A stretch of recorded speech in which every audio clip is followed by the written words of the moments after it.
വിവാദങ്ങൾ തുണയ്ക്കുമെന്നാണ് ഞാൻ കരുതുന്നത്. കാരണം നിങ്ങളൊക്കെ സൂചിപ്പിച്ചതുപോലെ ഈ തെരഞ്ഞെടുപ്പ് എന്ന് പറയുമ്പോൾ നിയമസഭാ തെരഞ്ഞെടുപ്പിലും ലോക്സഭാ തെരഞ്ഞെടുപ്പിലും മാത്രമേ ആളുകൾക്കിടയിൽ ചർച്ചകൾ നടക്കൂ എന്നൊന്നും ഞാൻ കരുതുന്നില്ല. കാരണം ആളുകൾക്കിടയിൽ ദിവസവും ചർച്ച നടന്നുകൊണ്ടിരിക്കുകയാണ്. നമ്മുടെ ഈ മീറ്റ് ദ എഡിറ്റേഴ്സ് എന്ന പരിപാടി പോലും വീട്ടമ്മമാരടക്കം കണ്ടിട്ട് അവരുടെ അഭിപ്രായ രൂപീകരണത്തെ അടക്കം സ്വാധീനിക്കുന്നുണ്ട്. നിങ്ങളൊന്ന് പുറത്തേക്ക് ഇറങ്ങി സഞ്ചരിച്ച് നോക്കിക്കഴിഞ്ഞാൽ അത് മനസ്സിലാക്കാൻ സാധിക്കും. പഴയതുപോലെയല്ല രാഷ്ട്രീയ വിഷയങ്ങൾ, പ്രത്യേകിച്ച് നമ്മൾ രാഷ്ട്രീയമല്ലാത്ത വിഷയങ്ങൾ എടുത്ത് ചർച്ച ചെയ്യുമ്പോൾ നിങ്ങൾ മറ്റു വിഷയങ്ങളൊക്കെ എന്താണ് സംസാരിക്കാത്തതെന്ന് വരെ ചോദിക്കുന്ന വീട്ടമ്മമാരായ ആളുകളുണ്ട്. അപ്പോൾ ആളുകളുടെ ഒരു പെർസെപ്ഷൻ ലെവൽ എന്ന് പറയുന്നത് മാറിക്കൊണ്ടിരിക്കുകയാണ്. എല്ലാം അറിയാനായിട്ട് ആഗ്രഹിക്കുന്ന, അല്ലെങ്കിൽ ഒരു വിവാദത്തിന്റെ എല്ലാ വശങ്ങളും അറിയാൻ ആഗ്രഹിക്കുന്ന ആളുകളുടെ എണ്ണം കഴിഞ്ഞ ഒരു 2-3 വർഷക്കാലമായിട്ട് നല്ല രീതിയിൽ കൂടി വരുന്നുണ്ട് കേരളത്തിൽ എന്നുള്ളത് നമ്മൾ മനസ്സിലാക്കേണ്ട ഒരു വസ്തുതയാണ്. അപ്പോൾ 2020 തദ്ദേശ തെരഞ്ഞെടുപ്പിന്റെ സമയത്തെ ഒരു മൈൻഡ് സെറ്റ് അല്ല കേരളത്തിലെ വോട്ടർമാർക്കുള്ളത് എന്നത് നമ്മൾ പ്രാഥമികമായി മനസ്സിലാക്കിയിരിക്കേണ്ട കാര്യമാണ്. അതോടൊപ്പം തന്നെ പുതുതായി വരുന്ന വോട്ടർമാർ, അവരെ സ്വാധീനിക്കുന്ന ഘടകങ്ങൾ എന്ന് പറയുന്നത് ഈ സ്വർണ്ണപ്പാളിയൊന്നും ആകണമെന്നില്ല.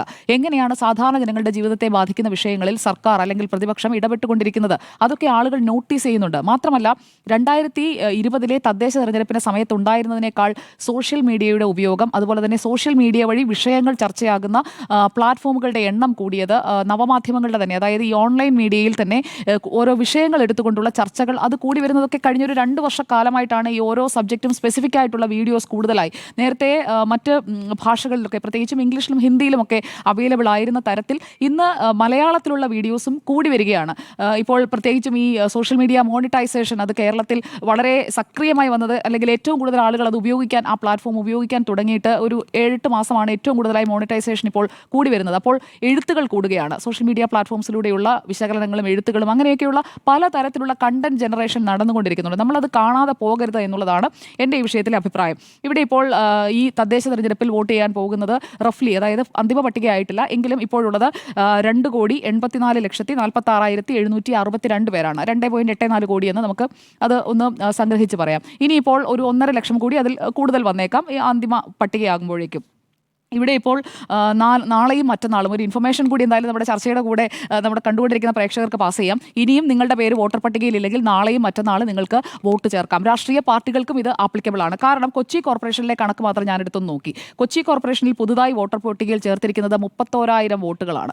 അപ്പോൾ 31,000 വോട്ടുകളുള്ള 76 ഡിവിഷനുകൾ, കഴിഞ്ഞ തെരഞ്ഞെടുപ്പിൽ 74 ആയിരുന്നു, 2 ഡിവിഷനിൽ കൂടി ആഡ് ആയിട്ടുണ്ട്. അപ്പോൾ 76 ഡിവിഷനുകളുണ്ട് കൊച്ചി കോർപ്പറേഷനിൽ. അപ്പോൾ ഈ 31,000 വോട്ടുകൾ ചേർത്തത് ആരാണെന്നാണ് നിങ്ങൾ വിചാരിച്ചിരിക്കുന്നത്? ഇടതുപക്ഷവും BJP ഒന്നുമല്ല, കോൺഗ്രസ് ആണ്. കോൺഗ്രസിന്റേതാണ് 20,000-ത്തിലധികം വോട്ടുകൾ ഈ വോട്ടർ പട്ടികയിൽ. കോൺഗ്രസ് പറയുന്നതല്ല.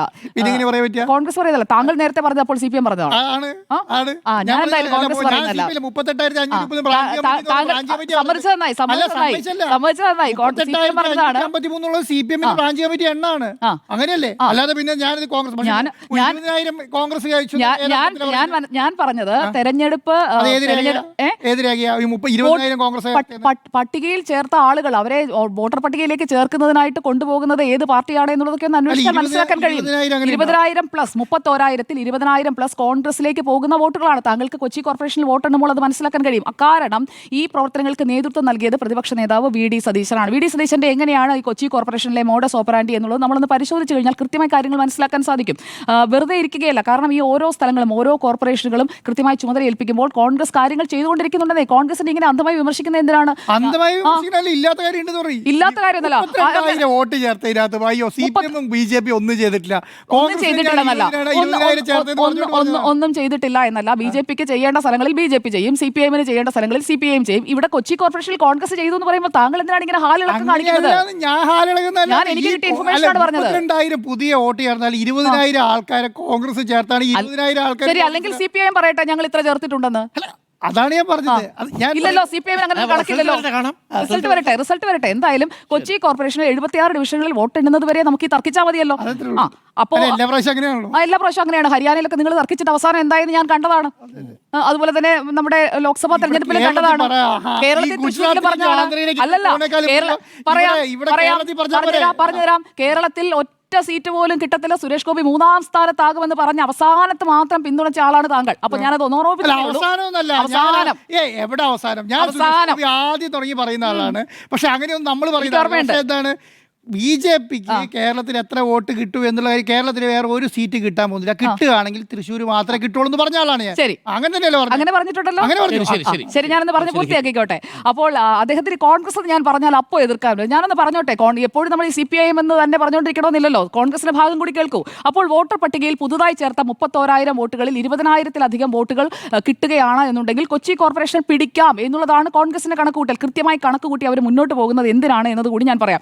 ആകെയുള്ള നമ്മുടെ എത്ര വാർഡുകളാണ് എന്നുള്ളത് നോക്കിക്കഴിഞ്ഞാൽ 941 ഗ്രാമപഞ്ചായത്തുകളിലെ താങ്കൾ പറഞ്ഞതുപോലെ ബൂത്ത് കമ്മിറ്റികളുടെ അടക്കമുള്ള ആ മൈക്രോ ലെവലിലേക്ക് നമുക്ക് വരാം. 17,337 വാർഡുകൾ 941 ഗ്രാമപഞ്ചായത്തുകളിലായിട്ടുള്ള 87 മുനിസിപ്പാലിറ്റികൾ, അതിൽ 3,240 വാർഡുകൾ, 6 കോർപ്പറേഷനുകളിലെ 421 വാർഡുകൾ. താങ്കൾ പറഞ്ഞതനുസരിച്ചാണെങ്കിൽ ഇവിടെയൊക്കെ കോൺഗ്രസിന് അല്ലെങ്കിൽ BJPക്ക് സജീവമായ ഒന്നുമില്ല എന്ന്. അങ്ങനെയല്ല.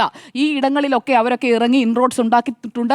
ഇപ്പോൾ ഈ സ്ഥാനാർത്ഥി പ്രഖ്യാപനത്തിലേക്ക് വരുമ്പോഴല്ല ഈ കമ്മിറ്റികളൊക്കെ സജീവമാക്കുന്നത്. നമുക്ക് വോട്ടെണ്ണൽ വരുമ്പോൾ അറിയാം. കാരണം എന്ന് വെച്ച് കഴിഞ്ഞാൽ ലോക്കൽ ബോഡി ഇലക്ഷനാണ്. അവിടെ വിഷയങ്ങൾ ലോക്കലാണ്, പ്രവർത്തനം ലോക്കലാണ്. അല്ലാതെ മേൽത്തട്ടിലിരിക്കുന്ന നേതാക്കളെ ആരെയും കാണുന്നില്ല എന്ന് കരുതി അവിടെയൊന്നും പ്രവർത്തനം നടക്കുന്നില്ല എന്നുള്ള ഒരു അണ്ടർ എസ്റ്റിമേഷനിലേക്ക് ഞാൻ എന്തായാലും പോകുന്നില്ല. അതിൽ എൻ്റെ വിയോജിപ്പ് ഞാൻ അറിയിക്കുകയാണ്. ഇനി തലസ്ഥാനത്തേക്ക് വരാം. തലസ്ഥാനത്തേക്കാണ് നമ്മൾ ഇന്നലെ പൂർണ്ണമായും ഫോക്കസ് ചെയ്തത്. പക്ഷേ തലസ്ഥാനം പിടിച്ചു കഴിഞ്ഞാലുള്ള അഡ്വാൻറ്റേജ് എന്താണെന്ന് കൂടി പറഞ്ഞു വേണം നമ്മൾ ഈ തെരഞ്ഞെടുപ്പിന്റെ വിശകലനത്തിലേക്ക് വരാനായിട്ട്. വിവാദങ്ങൾ തുണയ്ക്കുമോ എന്ന് ചോദിച്ചാൽ വിവാദങ്ങൾ എപ്പോഴും ചർച്ചയാകുന്നത് ഏറ്റവും കൂടുതൽ സമരങ്ങൾ നടക്കുന്ന തിരുവനന്തപുരത്താണ്, തലസ്ഥാനത്താണ്, സെക്രട്ടേറിയറ്റിന് മുന്നിലാണ്. ആശമാരുടെ സമരം അവിടെ നടക്കുന്നു. അതിനുശേഷം ഒരു ആശാപ്രവർത്തക ആദ്യഘട്ട സ്ഥാനാർത്ഥി പട്ടികയിൽ ഇടം പിടിക്കുന്നത് നമ്മൾ ഇന്നലെ പറഞ്ഞു പോയതാണ്. ഇവിടെ തദ്ദേശ തെരഞ്ഞെടുപ്പിൽ മേൽക്കൈ കിട്ടിക്കഴിഞ്ഞിട്ടുണ്ടെങ്കിൽ, തിരുവനന്തപുരം ജില്ലയിൽ മേൽക്കൈ കിട്ടിയിട്ടുണ്ടെങ്കിൽ അത് സംസ്ഥാന ഭരണത്തിൽ തങ്ങൾക്ക് ഒരു ആധിപത്യം കിട്ടും. അങ്ങനെ ഒരു പൊതുവിശ്വാസം രാഷ്ട്രീയ പാർട്ടികൾക്കിടയിലുണ്ട്. അത് നമ്മൾ പല തെരഞ്ഞെടുപ്പുകളിലും കണ്ടിട്ടുള്ളതുമാണ്. 2016-ലും 2021-ലും നിയമസഭയിൽ കോൺഗ്രസിന് കിട്ടിയത് ഞാൻ മനസ്സിലാക്കുന്നു 2016-ൽ 2 ആയിരുന്നു. 2021 ആകുമ്പോഴേക്കും അത് 1 ആയി ചുരുങ്ങുകയാണ് ചെയ്തത്. അപ്പോൾ അവിടെ പൂർണ്ണമായും തകർന്നു കിടക്കുകയാണ്. തിരുവനന്തപുരം ജില്ലയിൽ തകർന്നു കിടക്കുകയാണ് കോൺഗ്രസിന്. തകർന്നു കിടക്കുകയാണ് കോൺഗ്രസ്. മേൽക്കൈ എന്നല്ല പറഞ്ഞത്. അപ്പോൾ തിരുവനന്തപുരം കോർപ്പറേഷനിൽ അതുകൊണ്ടാണ് ശബരിനാഥിനെ മുൻനിർത്തിക്കൊണ്ടുള്ള ഒരു പരീക്ഷണത്തിലേക്ക് അവർ പോകുന്നത്. അപ്പോൾ 10 സീറ്റ് മാത്രമുള്ളതിൽ നിന്ന് 51 സീറ്റ്, അത് ഈ കൊച്ചി കോർപ്പറേഷനിൽ ഭരണം പിടിക്കാൻ സാധിച്ചാലും അല്ലെങ്കിൽ കൊച്ചി കോർപ്പറേഷൻ ഭരിക്കാൻ സാധിച്ചാലും തിരുവനന്തപുരത്ത് ഭരണത്തിലേക്ക് എത്തുക എന്ന് പറയുന്നത് അത്ര എളുപ്പമല്ല. അത് പറയാനാണ് ഞാൻ ഈ കൊച്ചിയിലെ കണക്ക് പറഞ്ഞത്. സാർ അതിനു മുൻപ് തന്നെ തോക്കിൽ കയറി വെടിവെച്ചു. ഇവിടെ തിരുവനന്തപുരം BJP വിട്ടോ? BJP വിട്ട് എന്താണ് സാർ പാർട്ടിയിൽ ഉറച്ചിരിക്കുന്നത്? കഷ്ടമാണ്. BJP വിട്ടില്ലല്ലോ. BJP അല്ലേ അവിടെ പ്രതിപക്ഷം. സാർ ഒന്നും അറിയാത്ത പോലെ. അപ്പൊ ഞാൻ ചോദിക്കുന്നത് 51 സീറ്റ് പിടിക്കുമെന്ന് പറയുന്നു. BJP വിട്ടോ? വരില്ലെന്നാണല്ലോ പറഞ്ഞത്. ഞാനൊന്ന് പൂർത്തിയാക്കിയോട്ടെ അരുൺ സാർ. താങ്കൾ ഒരു മോഡറേറ്റർ നിലയിൽ ഇടപെടുന്നില്ല. ഇദ്ദേഹം തടസ്സപ്പെടുത്തുന്നു. അപ്പോൾ പ്രാദേശിക വിഷയങ്ങൾ തന്നെയാണ് ചർച്ചാ വിഷയമാകുന്നത്. പ്രാദേശികമായി ആർക്കൊക്കെ സ്വാധീനമുണ്ടോ അവരായിരിക്കും വോട്ടുറപ്പിക്കുക. അല്ലാതെ ഈ മേളിലിരിക്കുന്ന നേതാക്കളൊന്നുമല്ല. കെ മുരളീധരൻ പറഞ്ഞാൽ ഉടനെ കവടിയാറിൽ ഇത്ര വോട്ടർമാർ പോയി വോട്ട് ചെയ്യുകയൊന്നുമല്ല. അങ്ങനെയല്ല. അതിനാൽ ലോക്കലായി അവിടെ ഇൻഫ്ലുവൻഷ്യൽ ആയിട്ടുള്ള ആളുകൾ ഇറങ്ങി വർക്ക് ചെയ്യണം. അത് BJPയുടെ വർക്ക് ചെയ്താൽ BJPക്ക് കിട്ടും, കോൺഗ്രസിന്റെ വർക്ക് ചെയ്താൽ കോൺഗ്രസിന് കിട്ടും. CPIMന് നിലവിൽ എന്തായാലും 51 വാർഡുകളിൽ അവർക്ക് സാന്നിധ്യമുണ്ട്. പക്ഷേ അവർക്ക് മേയറെ പോലും ഇറക്കാനായിട്ടുള്ള ധൈര്യമില്ല. മേയറെ മത്സരിപ്പിക്കുന്നില്ല. അത്ര നല്ല മേയർ ആയതുകൊണ്ട്. അതാണ് തിരുവനന്തപുരത്തെ LDFന്റെ അവസ്ഥ. ഇനി ഇവിടെ നമ്മളിപ്പോൾ ക്യാമ്പയിനിലേക്ക് പോയാൽ ഈ വിവാദങ്ങൾ തുണയ്ക്കുമെന്നതാണല്ലോ നമ്മുടെ ചോദ്യം. അപ്പോൾ വിവാദങ്ങൾ ചർച്ചയാകാതിരിക്കാനായിട്ട് ശ്രമിക്കേണ്ടത് ആർക്കാണ് ആവശ്യം? അത് ഭരണമുന്നണിക്കാണ്, LDFനാണ്. അതുകൊണ്ട് തന്നെ LDFന്റെ ക്യാമ്പയിൻ എന്തായിരിക്കും? നവകേരളം, ഐശ്വര്യ കേരളം, അതായിരിക്കും ക്യാമ്പയിൻ. അതോടൊപ്പം തന്നെ ജനക്ഷേമ സർക്കാർ എന്നതിൽ മുൻനിർത്തിയായിരിക്കും മുന്നോട്ട് പോകുക. വിവാദങ്ങൾക്കൊന്നും അധികം മറുപടി പറയുകയില്ല. അല്ലെങ്കിൽ ഒരു വിവാദം അത് അവിടെ അവസാനിപ്പിക്കുന്നതിന് വേണ്ടി മറ്റൊരു വിഷയത്തിലേക്ക് ഡൈവേർട്ട് ചെയ്ത് വിടും. അത് നമ്മളിപ്പോൾ കണ്ടുകൊണ്ടിരിക്കുകയാണ്. കാരണം ഈ PM ശ്രീ പദ്ധതിയുടെ പ്രഖ്യാപനം വരേണ്ട ദിവസം പ്രഖ്യാപിച്ചത് എന്താണ്? 2000 രൂപയാക്കി ക്ഷേമ പെൻഷൻ കൂട്ടി എന്നുള്ളതാണ്. അത് തലക്കെട്ടാക്കി മാറ്റിയ പിണറായി വിജയന്റെ അതേ ബുദ്ധി തന്നെയാണ് LDF ഈ തെരഞ്ഞെടുപ്പിൽ ഉപയോഗിക്കാൻ പോകുന്ന ബുദ്ധി എന്നുള്ളതാണ് നമ്മൾ മനസ്സിലാക്കേണ്ടത്. ക്ഷേമ പെൻഷൻ 2000 ആക്കിയതാണ് തുറപ്പുചീട്ട്. നവംബർ 20 അത് വിതരണം ചെയ്യാൻ പോകുന്നു. അതിൽ തന്നെയായിരിക്കും ഫോക്കസ് എന്നാണ് ഞാൻ മനസ്സിലാക്കുന്നത്. വിവാദങ്ങൾക്ക് മറുപടി പറയില്ല. വിവാദങ്ങൾ തുണയ്ക്കേണ്ടത് BJPയെയും അതുപോലെ തന്നെ UDFനെയുമാണ്. അത് അവർ കൃത്യമായിട്ട് ഉപയോഗിച്ചുകൊണ്ട് അത് ലോക്കലൈസ് ചെയ്ത് അത് ആളുകളിലേക്ക് എത്തിക്കാൻ സാധിച്ചിട്ടുണ്ടെങ്കിൽ, കാരണം ആളുകൾക്ക് ഈ വിഷയങ്ങളെല്ലാം അറിയാം. നേരത്തെ ഉള്ളതിനേക്കാൾ കൂടുതൽ പ്ലാറ്റ്ഫോംസ് ഉണ്ട്. അപ്പോൾ കൃത്യമായി നിങ്ങൾക്ക് വോട്ട് ചെയ്യുന്ന ആളുകളെ നാളെയും മറ്റന്നാളുമായി ചേർക്കാനായിട്ടുള്ള ഒരു സ്മാർട്ട്നെസ് ആണ് കാണിക്കേണ്ടത്. ഒരു സ്ട്രീറ്റ് സ്മാർട്ട്നെസ് എന്ന് പറയും. അത് കോൺഗ്രസ് എന്തായാലും കൊച്ചി കോർപ്പറേഷനിൽ കാണിച്ചിട്ടുണ്ട്. ബാക്കിയുള്ളവർക്ക് അത് ചെയ്യുന്നതിനായി 2 ദിവസം കൂടി സമയമുണ്ട് എന്നതുകൂടി ഓർക്കുക. അതോടൊപ്പം തന്നെ ക്ഷേമ പദ്ധതി ഗുണഭോക്താക്കളുടെ സംഗമം സർക്കാർ നടത്തുമ്പോൾ അത് പ്രാദേശിക തലത്തിൽ നടത്താൻ പോവുകയാണ്.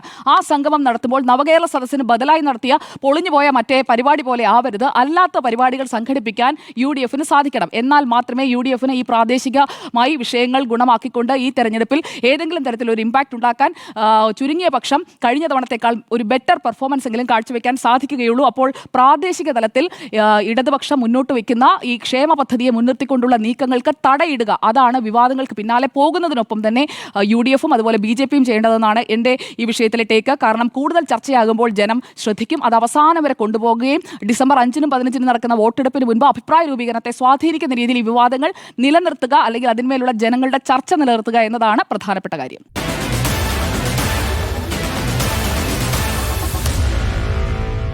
Meet the editors.